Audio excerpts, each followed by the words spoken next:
Multiple sclerosis is a chronic progressive neurological disorder which is characterized by relapses and remissions.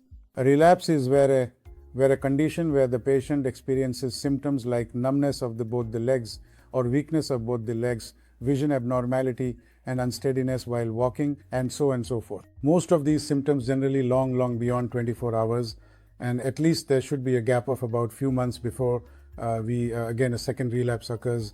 Only then we can diagnose clinically that the patient has what is called as clinically different multiple sclerosis. But when the patient presents for the first time, we cannot diagnose this as clinical definite based on symptoms only. So that's why you need investigations.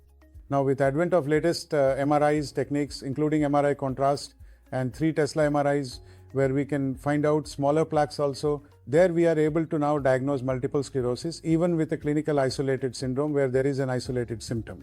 And in this MRI, there are different techniques which are used, including tone, T2, FLAIR images, and also contrast enhanced images.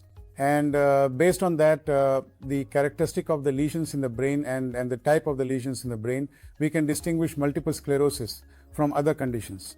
Apart from MRI, we also have to utilize what is called as cerebrospinal fluid analysis, in which we have to depend upon from the routine analysis, we have to depend on what is called as oligoclonal bands. If they are elevated, and then they're more likely, and if their MRI changes, it's more likely to be multiple sclerosis.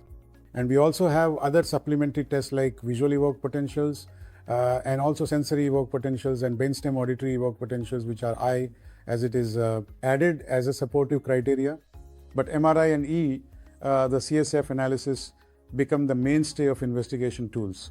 Now, apart from this, we also require some blood tests to exclude other conditions which can look like multiple sclerosis.